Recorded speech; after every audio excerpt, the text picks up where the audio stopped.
principio de la Biblia, porque una de las cosas que yo he dicho muchas veces aquí, cuando leemos la Biblia no es un libro que se escribió hace 2 días. La Biblia tiene miles de años. Si los libros, las cartas, los capítulos que tenemos aquí en nuestras manos, es un tesoro impresionante. Yo creo que ninguno de nosotros, perdonen si me equivoco, pero yo creo que ninguno de nosotros tenemos en casa un objeto que tiene más de 3000 años de historia. A lo mejor dice, esta silla era de la abuela.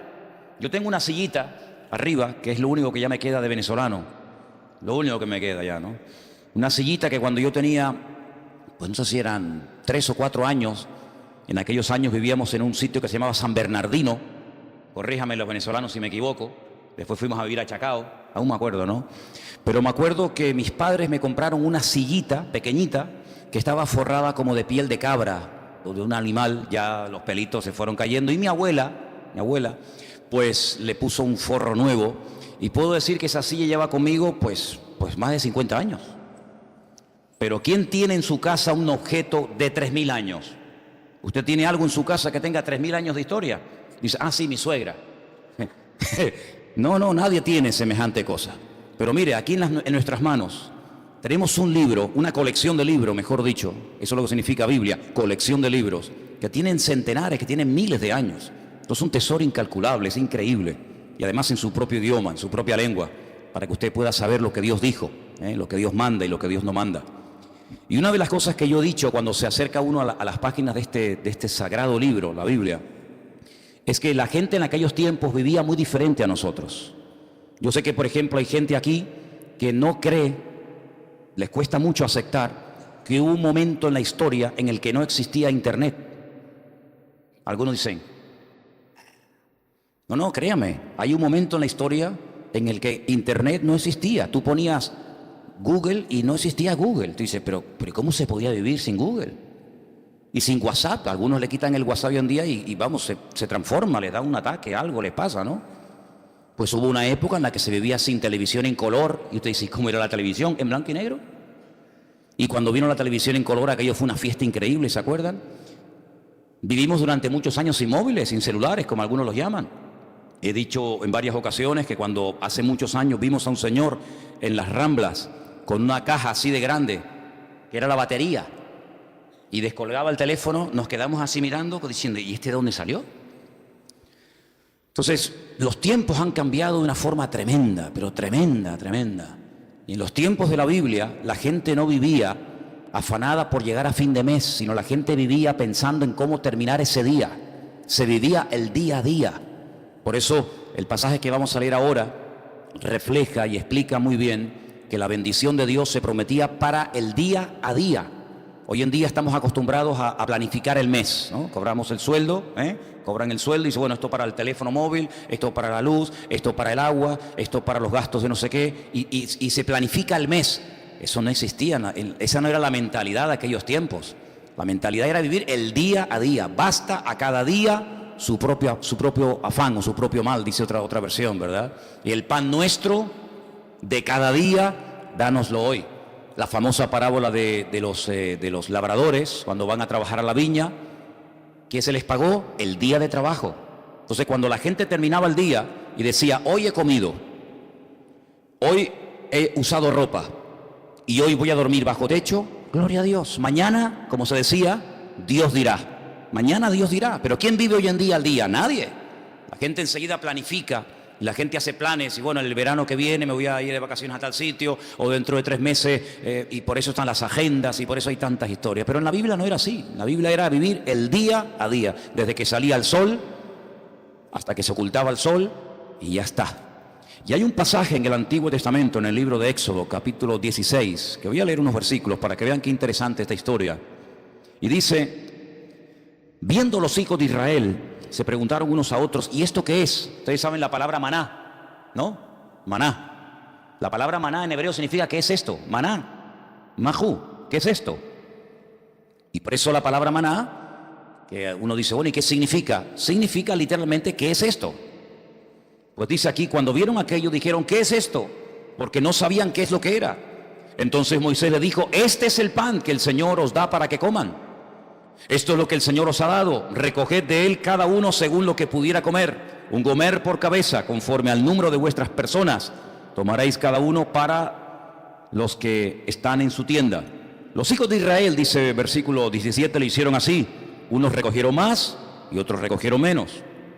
Y lo medían por gomer, y no sobró al que había recogido mucho, ni faltó al que había recogido poco. Cada uno recogió conforme a lo que había de comer. Moisés les dijo: ninguno deje de ello para mañana. Algunos decían: ¿Y si mañana no cae el maná? ¿Y si pasado mañana se agota? Vamos a recoger el lunes, para el martes, para el miércoles y para el jueves. Siempre ha habido gente así, ¿no? Pero el Señor le dijo: no. Ellos no obedecieron a Moisés. Algunos dejaron de ello para otro día y crió gusanos y hedió, y se enojó Moisés contra ellos. Era una falta de fe. Creer que al día siguiente el Señor no iba a derramar su fidelidad era una falta de fe. Hoy ha caído el maná, sí, mañana otra vez y pasado otra vez, no se preocupen. Y lo recogían cada mañana, cada uno según lo que había de comer, y luego que el sol se calentaba, se derretía. No sé si han visto seguramente en alguna feria, en algún lugar por ahí, esa gente que tiene como si fuera un caldero y van haciendo una cosa así y crean como ese algodón. ¿Lo habéis visto? Ese algodón de azúcar que cuando lo coges con la mano te empegosta todo. El maná era algo así, era algo muy parecido a eso. El Señor les dijo: cada día ustedes van a ver una demostración de mi fidelidad. Cuando ustedes se levanten, ya el maná está allí.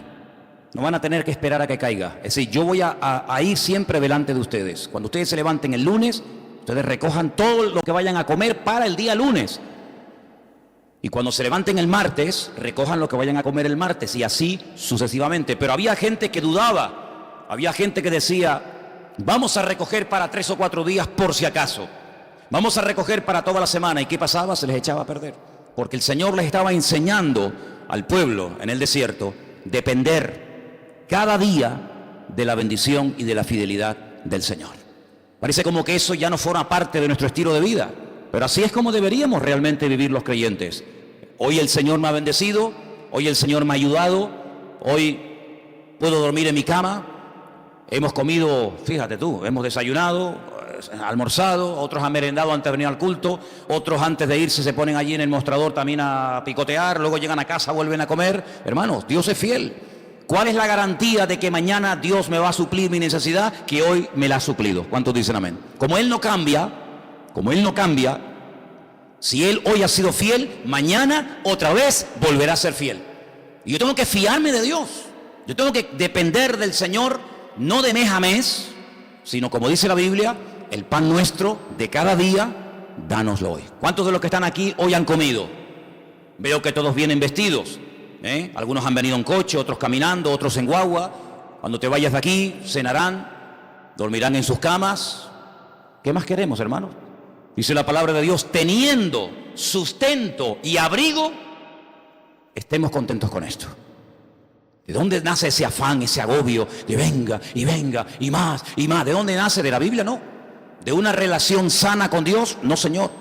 El cristiano sano, el cristiano que tiene una fe sana, completa, una fe coherente, una fe bíblica, no tiene que caer en ese afán, en ese agobio, en ese estrés y la deuda y no sé qué y esto y lo otro. No, así no vivimos, así no tenemos que vivir los hijos de Dios.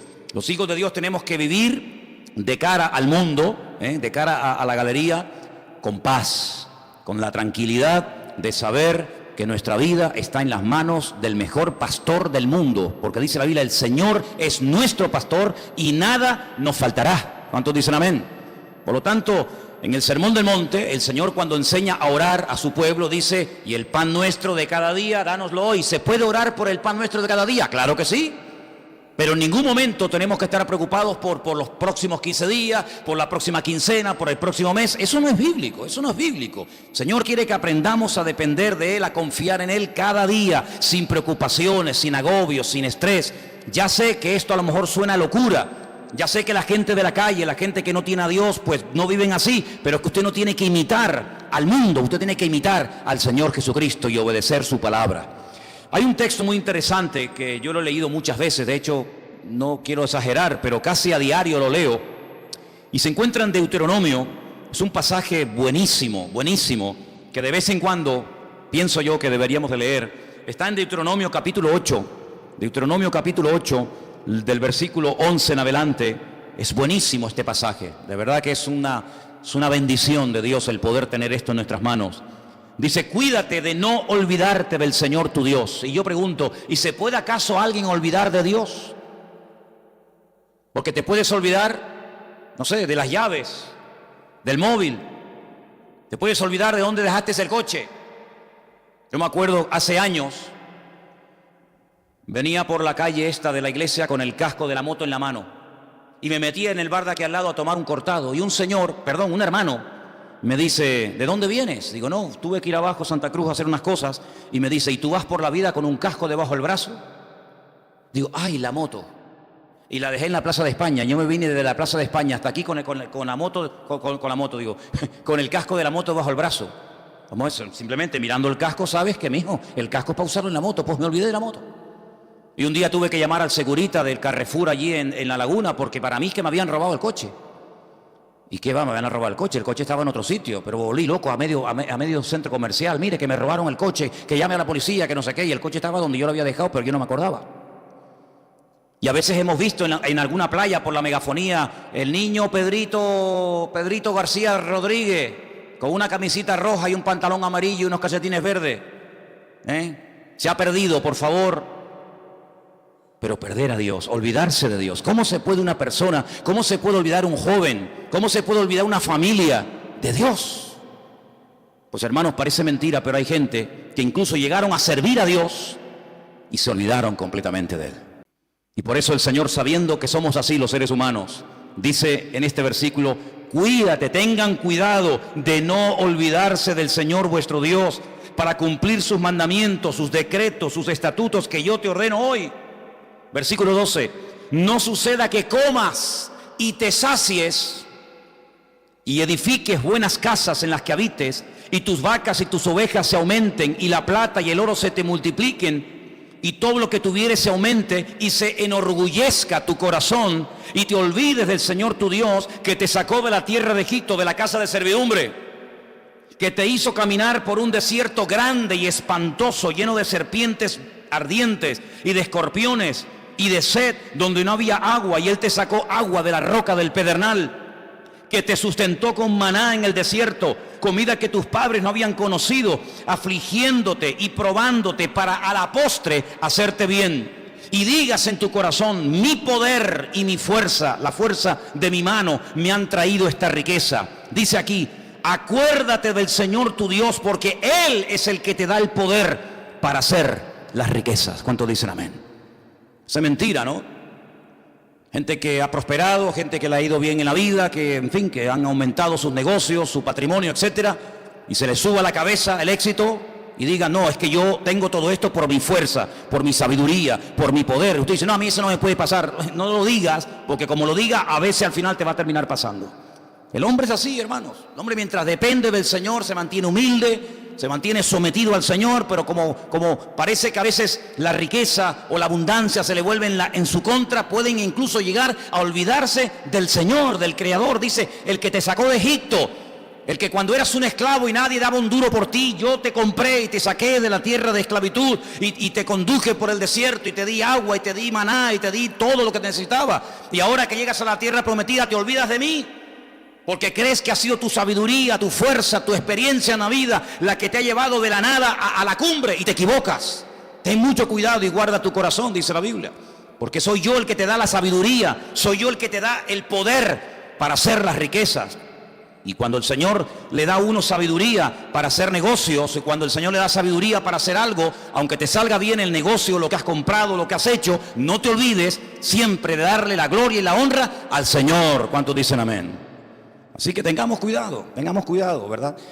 Porque son más los que se han perdido, los que se han enfriado y se han apartado de los caminos del Señor en la abundancia que en la escasez. Parece mentira, pero así ha ocurrido muchísimas veces, ¿no? Así que estamos viendo a la luz de la palabra de Dios cómo hay que depender cada día de Él. Ahora, vivimos en un mundo, como dije la semana pasada, rodeado de mentiras y de mentirosos. Esa es la cruda realidad. Vivimos en un mundo en donde los principios y los valores están al revés. Dice la Escritura que llegaría un momento en la historia de la humanidad, y yo creo que ya hemos llegado, en el que a lo malo te lo presentarían como lo bueno, y lo que es bueno y decente de toda la vida, te lo presentarían como algo malo. Y uno dice, pero ¿cómo puede ser eso? ¿Cómo puede ser que la decencia, la fidelidad, el ser honesto, el vivir la verdad, el ser sincero esté mal visto y parece que le vaya mejor al ladrón, al sinvergüenza, al que roba, al que miente, al que engaña? ¿Cómo puede ser eso? ¿Cómo puede ser que personas, por no pagar a lo mejor una pequeña cantidad, le embarguen lo que tienen, y personas que han robado millones se estén pegando la gran vida y salgan en televisión y viajen por aquí y compren por allá? ¿Cómo puede ser eso? Bueno, son los últimos tiempos. Tiempos en los que a lo dulce lo presentarían como salado y a lo salado como dulce, dice la Biblia. Ahora, hay dos versículos que aparentemente son contradictorios. Y curiosamente, tanto uno como otro los escribió la misma persona. Por ejemplo, hay un versículo que todo cristiano, yo creo, no, da igual a la iglesia que asista o a la denominación a la que pertenezca, yo creo que hay un versículo que todos los cristianos se lo saben de memoria. Y si no, vamos a comprobarlo. Juan 3:16. ¿Qué dice? Díganlo fuerte. Uy, no. A ver si me vais a dejar en... Que esto lo están viendo miles de personas ahora mismo en el mundo entero, ¿eh? Decirlo fuerte, a ver qué dice. Porque de tal manera amó Dios al mundo, que ha dado a su Hijo unigénito, para que todo aquel que crea en Él no se pierda, mas tenga vida eterna. ¿Qué dice la Biblia que Dios hizo? Dios amó. ¿A quién? Al mundo. Dígalo fuerte. Dios amó al mundo. Otra vez. Dios amó al mundo. Ahora explíqueme esto. No améis al mundo ni las cosas que están en el mundo. ¿En qué quedamos? Juan 3:16 dice, Dios amó al mundo. Y primera de Juan capítulo 2 verso 15 dice, no améis al mundo ni las cosas que están en el mundo. ¿Cómo es que la Biblia dice que Dios amó al mundo y a mí se me prohíbe amar al mundo? Hay que explicarlo, porque en la Biblia no hay contradicciones. Hay gente que dice que la Biblia es un libro lleno de contradicciones. Y yo le digo, cuando usted me muestre una, nos sentamos y hablamos. La Biblia no tiene contradicciones. El problema es que muchas veces no se puede terminar de traducir exactamente, porque nosotros tenemos una sola palabra para la palabra mundo, como para la palabra amor tenemos una sola palabra. No hay 4 o 5 palabras para amor. Amor hay una sola palabra, no hay más. En griego hay 3 o 4 palabras y en hebreo ni le cuento. Y en griego, incluso en hebreo, para la palabra tierra, planeta, mundo, etcétera, hay un montón de palabras, y depende a lo que se esté dirigiendo el autor, pues emplea un término o emplea otra, pero en español nada más tenemos una sola palabra, ¿verdad?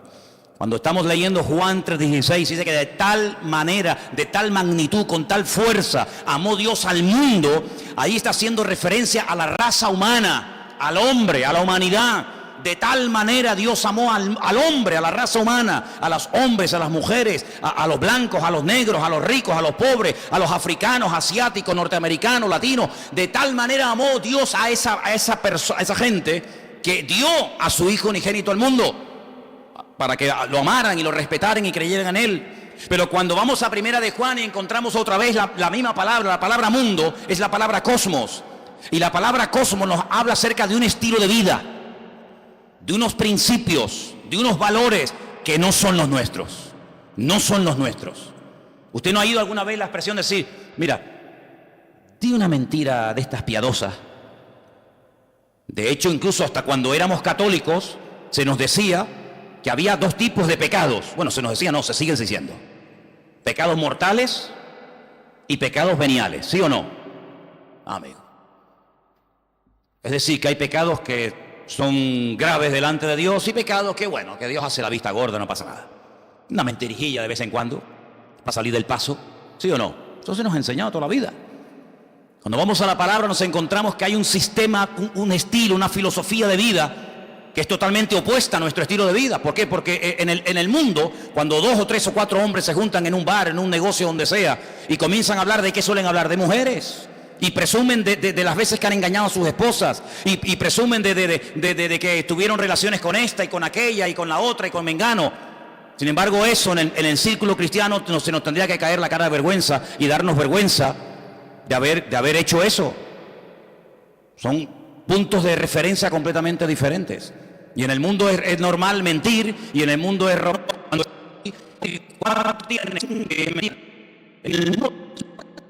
Cuando dice, no vamos a